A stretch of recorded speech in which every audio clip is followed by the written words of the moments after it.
The invisible judgment. In every city, at every hour, there is always someone looking upward, not at the sky, but at a symbolic place where success seems to live. Up there, it glows with its own light, shining as if it were unreachable. Down here, people comment, compare, calculate. Some point and say, it's luck. Others measure and say, it's a gift. And others simply give up. It's not for me. He walks through a plaza where there's a long line called Almost. Someone whispers, I almost applied for the job. Another, I almost invested. Another, I almost started yesterday. The line moves, but it never leads anywhere. He realizes that almost is a comfortable place because it gives the feeling of participation without the risk of failure. He enters a peculiar laboratory. Workbenches, tools, boards filled with formulas. It is the laboratory of elegant excuses. Tiny scientist figures test justifications. No time. No equipment, no genetics, no networking. Each time an excuse is tested, a light bulb turns on.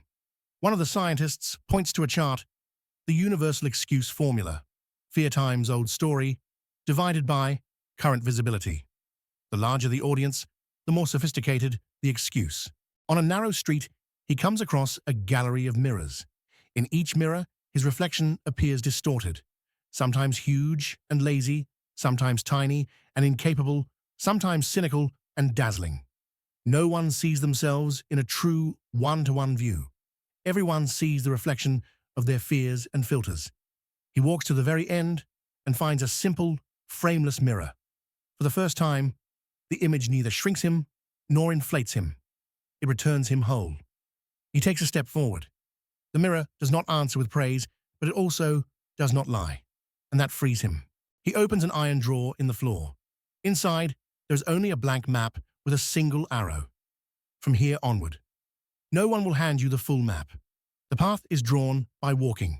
The people watching from down below shout, it's easy, you just have to want it. But they never climb themselves. Those who never climb always give light advice. At the top of the hill, there is a door. When he opens it, he finds himself, the old self, sitting there with a list of fears. The old self offers shelter and comfort. Come back, it's cold out there.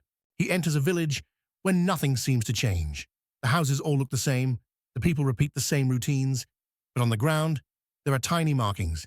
Each step leaves an almost imperceptible trace.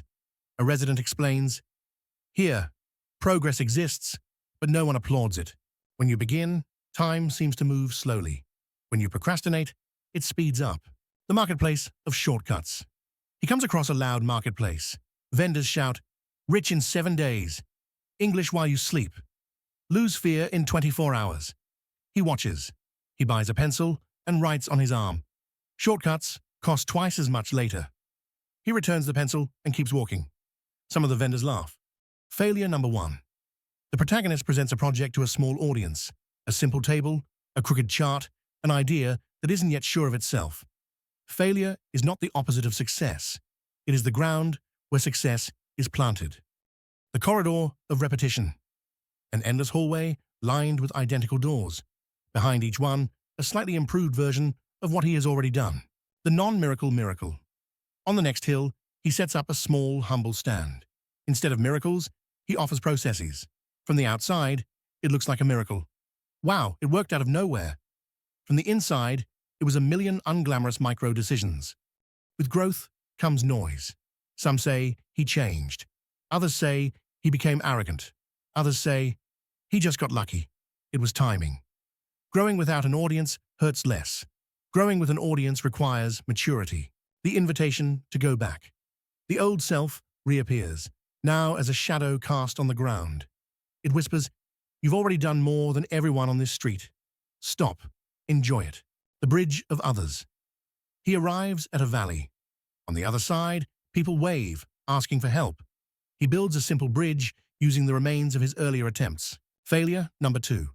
Now that he is bigger, the mistake grows too. An important project collapses. A frustrated team. Harsh comments. He takes a breath. On the wall, he writes, if you have something big enough to fail big, you also have something big enough to learn big. The top that wasn't the top. The top, everyone was looking at in the beginning, was just a plateau. Not the sky, just a better base. Only those who climb discover that the top is actually continuation. The manifesto of the step. Maybe you don't have applause or timing or a network. Maybe you lack everything except the next step. And here is the curious part. The next step has always been in the same place, right beneath your own foot.